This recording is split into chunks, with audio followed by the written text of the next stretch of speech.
What's up, you guys? Welcome back to Seed and Sparrow Homestead. Welcome back to my kitchen. Today I'm gonna bring you along as I fill my freezer with some of my homegrown potatoes. We're gonna do some convenience potato products today. I brought you guys along for some of my potato harvesting earlier on. At that point, I'd harvested 200 pounds of potatoes. My goal was 250. I did a succession planting of potatoes like later on in the summer, and I did not get to filming that harvest. Sorry, but life just got kind of crazy. But from those two beds, I harvested another 62 pounds of potatoes. So I did meet my goal. I got 262 pounds of potatoes this year from our tiny little quarter-acre homestead, which I'm really grateful for. We have preserved some of that harvest so far, but now I want to do some convenience potato products for my freezer. These are some things that I have been making for a long time. I kind of got out of the habit of it because summer, busy, and you know, at that point it's just like purchasing things from the store to survive. So I want to get back into it today. I like making these things for a couple of reasons. Number one, it's cheaper than buying these things at the store. Saves some money to do it on your own, and when you're doing it in bulk, it does save some time too. I know not everyone has a whole bunch of extra time just to be making all of the things homemade, but you know, if you take a day here and there and you do some bulk preservation days, it's really not a whole lot of work or a whole lot of time spent if you think about it that way. So the other reason is I like knowing where my food comes from as much as I can. I like knowing that my food is organic and it hasn't been sprayed with anything. Potatoes are a pretty heavily sprayed crop. I don't spray my potatoes with anything, and I know what ingredients are going into these products. So we're gonna make a few different recipes today. Some of them are tried and true, some of them are new to me, but ones that we have enjoyed. So we're gonna stock the freezer with some of my homegrown potatoes. This box here is a box we're gonna be using today. And also, while I'm here, update on the tomato ripening situation. I brought in all of my green tomatoes. I just laid them out here and look at how nicely they're already turning. So as soon as one is like perfectly ripe, I'll just take it and I will core it upstairs, and then I'll stick it into a freezer bag and stick it into my freezer because I'm not doing any more tomato preserving for a little while, and I need to get a good bunch ready before I would work on any projects. So I have like, I don't know, 5 or 6 grocery bags full right now in my freezer, and then as these all ripen, that's where they head, and we'll work on them later on this year. Here's an update on the Tabasco pepper plant that I just brought in and hung upside down. You can see them all starting to ripen. I don't think, oh, there's a couple cherry tomatoes that started to ripen there on that truss. Nothing happening on that one yet, but some of these were pretty immature looking, so that might not do much there. And then I've got my cayenne over here that have all turned red. So I'm just gonna let them dry on there, and then we're gonna powder them up, and I'll just keep that on hand for some projects. So I've got 3 baskets of potatoes down there on the bottom, and then I also have 2 over here, and I have 2 more big boxes upstairs. So this is why we're working on this project. I'm just out of room. I might grab probably one of these 2 here. These are just some really little ones. These are gonna spoil quickest, but I do like these for roasting. They're super yummy that way. I might grab one of my 2 medium-sized ones here. I do have some purple potatoes here, but I don't really want to use purple potatoes for any of these projects. These do not store very long. As you can see, they're already, if it would focus, they're already starting to sprout. So these, I'm gonna have to focus my attention on these when we want, you know, just some roasted potatoes or like crispy Parmesan potatoes or something for our dinners. So I need to put that on my top priority to use up. So I'm gonna grab that box. Yes, my basement's kind of dirty. It's a basement. Grab that box and probably one of these 2. So I grabbed at least this one box from downstairs, and I'm gonna go through and pick out the longest ones because I do want to cut up some French fries, and we're going to blanch them and par fry them and get them into the freezer, and I'd like to use the bigger ones for that. We're gonna do some things like some hash browns for the freezer, some Smiley Fries. My kids love those. I'm also gonna do some potato waffles, and my husband requested that I try and figure out a recipe for like these crispy like mashed potato balls almost, that you fry up. He saw them somewhere and he's like, I need to try those. So I'm gonna try and figure that out for him. And then I'm also gonna do some mashed potatoes for the freezer. I've got a colander here that I'm gonna use towards all of the mashed potatoes. There's a few recipes where we need the potatoes mashed. So that's what this is gonna be for. I don't think I'm gonna worry about peeling anything. Even if I boil or if I roast them in the oven, I should be able to just take the skins right off after that. So I'm not worried about peeling. I save myself some of that work. And then down here I've got a pile for French fries, and then I have a pile for hash browns because we're shredding those. We're not using mashed for that.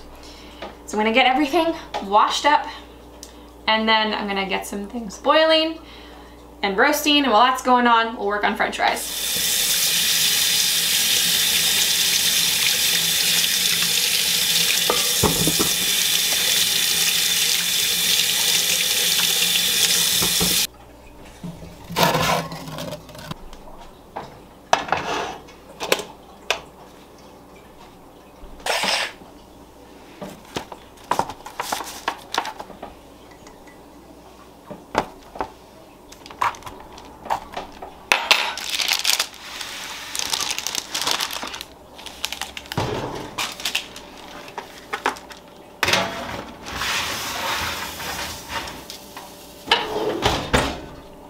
Everything's washed up. I've got a few roasting in the oven.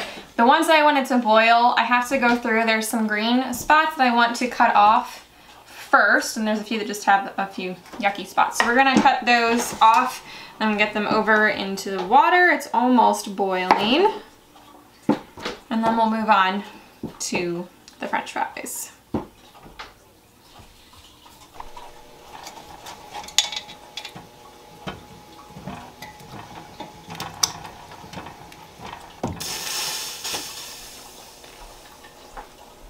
We can finally start peeling and chopping some.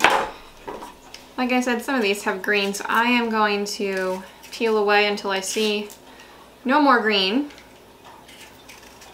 Now, I don't have a French fry cutter. I know I should probably have one with the amount of French fries we eat, but I truly don't mind cutting them by hand, but it would be time saver for sure. Like, literally all I do is cut them into maybe like 1/4 inch thick slices, and then cut them the other way. You can stack them and make it go faster, but that's perfectly fine for me. It really doesn't take that long, but maybe one day I'll get an actual French fry cutter. So I'm gonna chop these up. I'm gonna peel the other bowl here for the shredded potatoes for hash browns, and I'm just gonna do that in my food processor. That'll go pretty quick. And then I need to rinse both of these, and we'll go from there.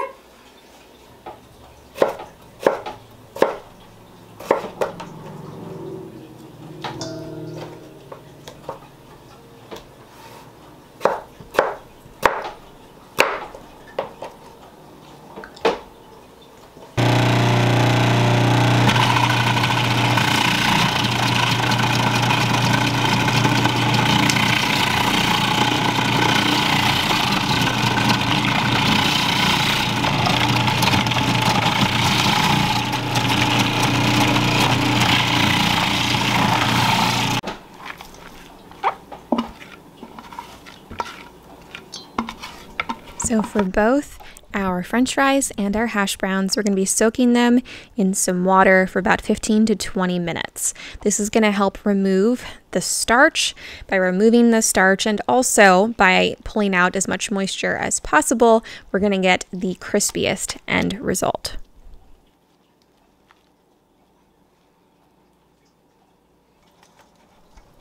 after our fries have soaked in the water, I drained off that water and I rinsed them really well twice before adding them into a new pot of water here that we're going to bring up to a boil.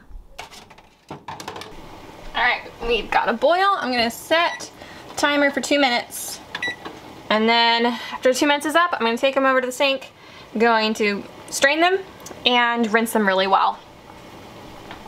Now we're not looking to totally cook these here. We are just blanching them to stop that enzyme that will continue breaking them down in the freezer.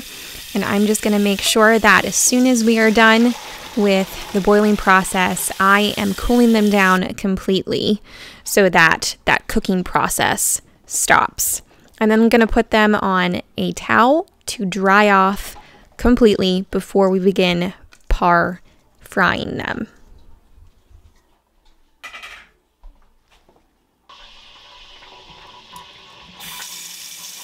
While we wait for our French fries to completely dry off, we're going to move back to the hash browns, which have been soaking in water for 20 minutes. I'm just going to rinse them here in a colander, making sure to remove all that excess starch.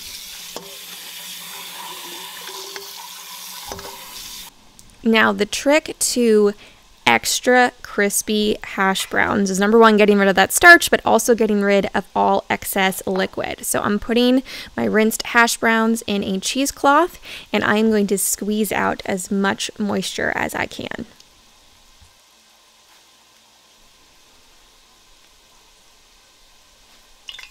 Now I'm going to move back to the French fries. We're doing some jumping around here.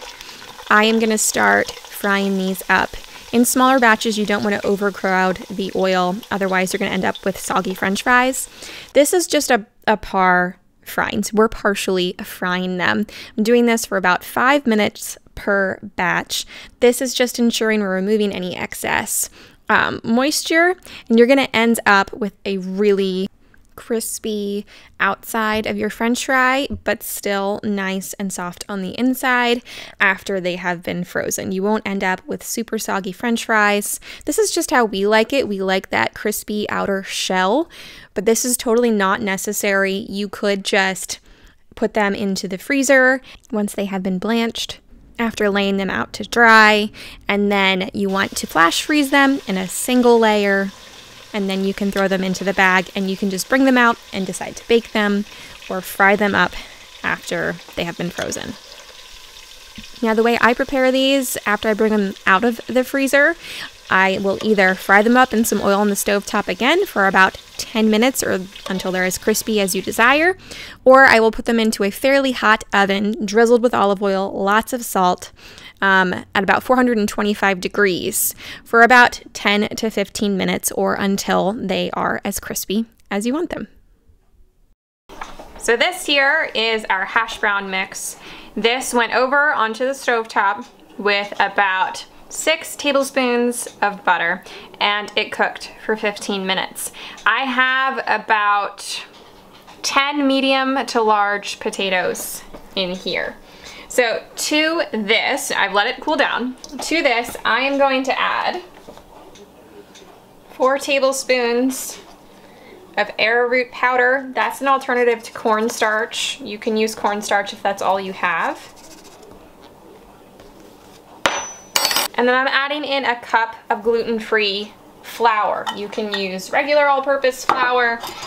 We're gonna do 4 teaspoons of salt. I am using Redmond's Real Salt. I am an affiliate with them, so I will leave my discount code on the screen here if you are interested, and also down in the description. And I'm gonna throw in a teaspoon of garlic powder. I'm gonna mix this all together until it forms somewhat of a dough.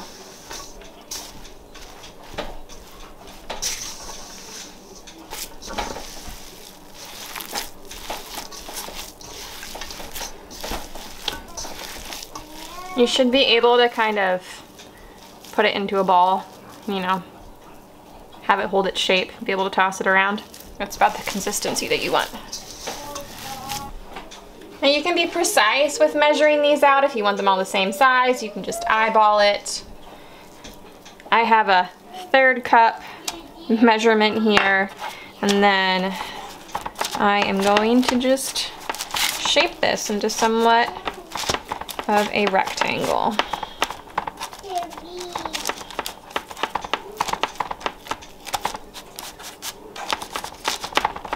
Just like that. And I'll just keep going till I have my tray full, and then I'll take it over to the stovetop. I have my oil heating up over there. We're gonna fry these.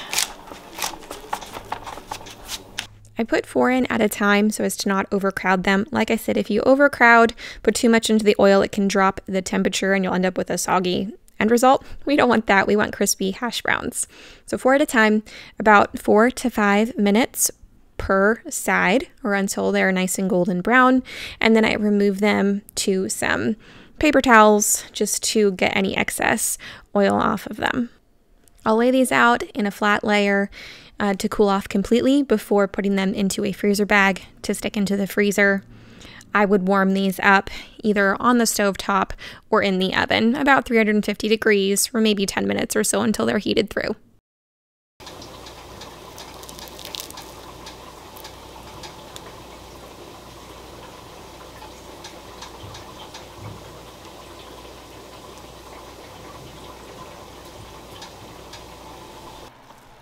I'm going to work at getting all of these potatoes mashed for our next few recipes. The first one we are going to work on is Smiley Fries. These are a favorite of my kids.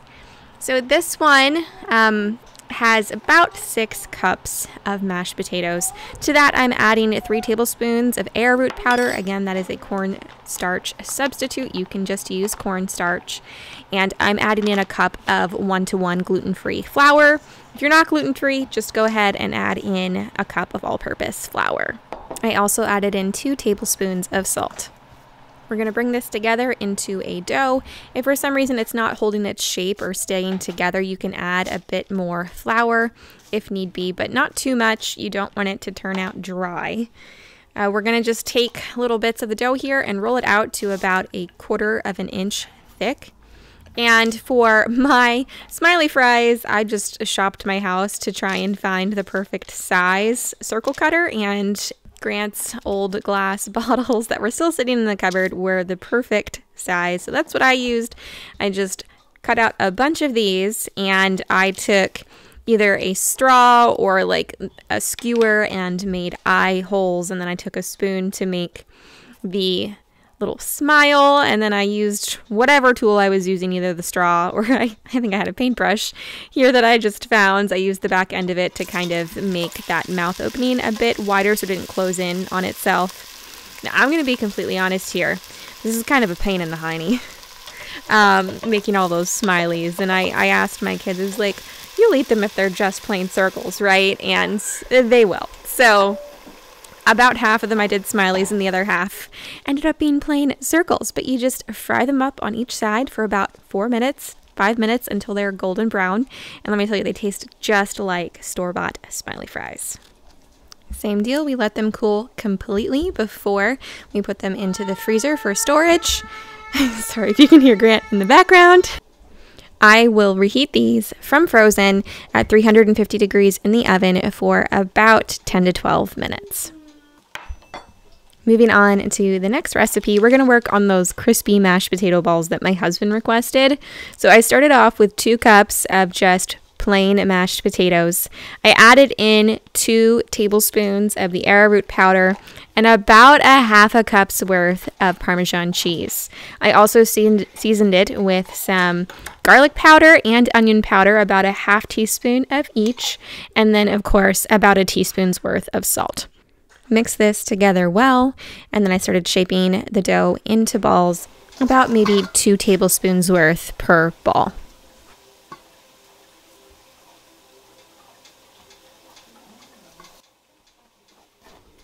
I did also coat each one of these in some of the gluten-free flour, just to give it a little bit more of like a breading, a crispness to fry up. And then I made sure that the oil I was using was piping hot. Got them all in here. I probably overcrowded it, but it was getting late and this mama was really tired, so we just squeezed them all in here. I let them fry up probably for a total of about 8 to 10 minutes until all sides were nice and golden brown and crispy. These turned out so well. We all enjoyed them a bunch. I only had a little bit, but Matt and the kids raved over them. So these, I would do the same thing, allow them to cool, store them in the freezer, bring them back out. I popped these in the oven at 350 for 10 minutes.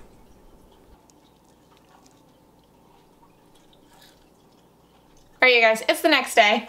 I still have another recipe to go. We have to make some potato pancakes, and for that I'm gonna actually make some mashed potatoes, add in some sour cream and some milk and salt and pepper, some other seasoning. So I'm gonna do that here in my KitchenAid, but I also decided kind of last minute, I found a few potatoes downstairs that were sprouting, so I'm gonna make myself some more gnocchi. I've made gnocchi with you guys at least twice now, so I'm not gonna go into a ton of detail, but I am gonna try a gluten-free gnocchi. I am borderline celiac right now. Long story, but I can't enjoy any of the gnocchi that I have in the freezer, so I'm gonna try out a gluten-free recipe. I'm just gonna make one batch and see how I like it before I, you know, invest more potatoes into that. So we're gonna do that today as well, but first we're gonna make some mashed potatoes. So for this waffle recipe, you just need 3 cups of prepared mashed potatoes. You can make them however you want. I've got a whole bunch of potatoes in here, probably like, I don't know, 14 smaller potatoes. And I'm just gonna kind of make these to taste. I'm gonna throw in a half cup of melted butter.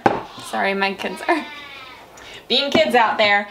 And I'm gonna grab some sour cream and some milk and salt and pepper, and I'm just, whoops, potato went overboard. I'm just going to mix these up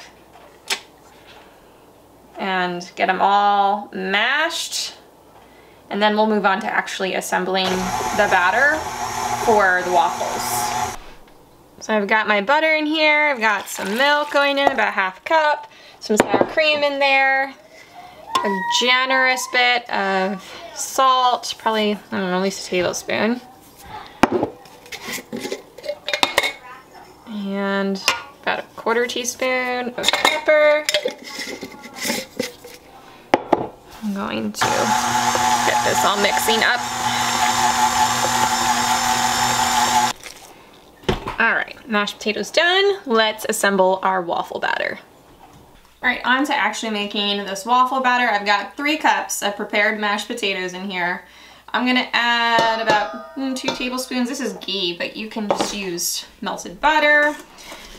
And I'm gonna add a 1.5 cups of shredded, this is white cheddar cheese, but you can use any cheese that you have on hand or that you prefer.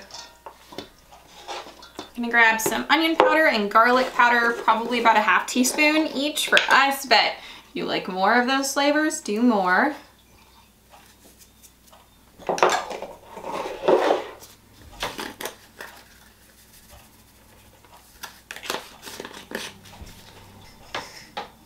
Teaspoon of salt. I'm gonna eyeball about a ½ cup of flour. I'm gonna grab 3 eggs.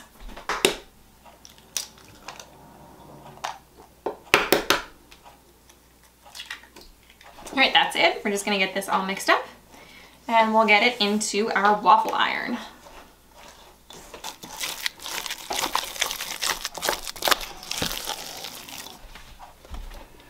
This is a pretty thick batter. You're gonna have to kind of spread it out on here.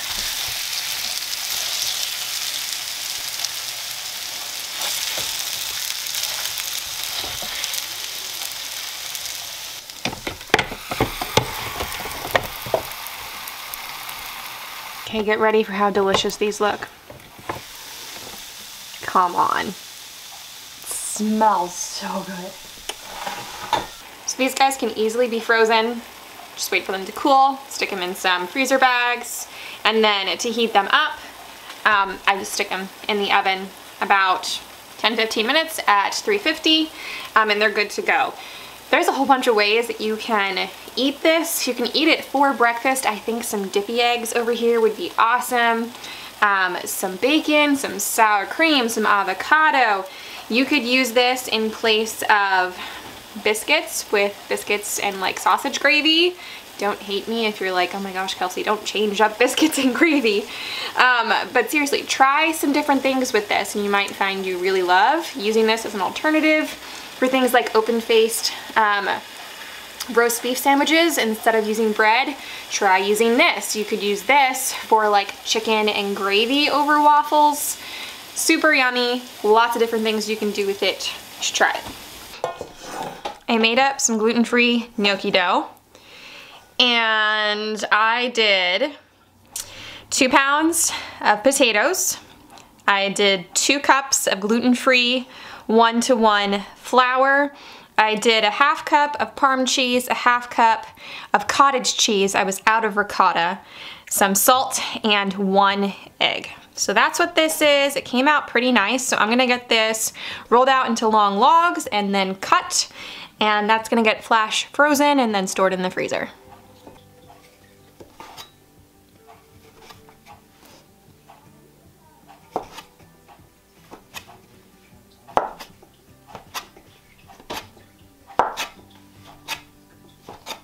I did cook up a handful of these just to make sure they tasted good, which they do. Super yummy. I only ate one because right now I am full carnivore, so my husband got the rest of these, but hopefully, eventually, I can start adding some things back into my diet, and I will be happy that I made these and they're in the freezer. So I had some leftover mashed potatoes, enough probably for at least a meal. So that went into a freezer bag and into the freezer. So now I'm just gathering everything up, getting it put in their bags for storage. Like always, you can find all of today's recipes and instructions down in the description. In total, it was about 4 hours of work, give or take. It definitely does save time by having the oil going, frying everything up at once, cooking all the potatoes at once. It's definitely a time saver when you're doing things in bulk. So for about 18 pounds of potatoes, I got 1 meal's worth of mashed potatoes, 2 dozen crispy potato balls, 21 hash browns, 7 dozen Smiley Fries, a gallon of French fries, and 6 potato waffles. If you have any questions at all, please feel free to ask me down in the comments. I'll be happy to help you out. Thanks so much for hanging out with me, you guys. I hope you enjoyed. You all have a blessed day, and I'll see you next time. Take care.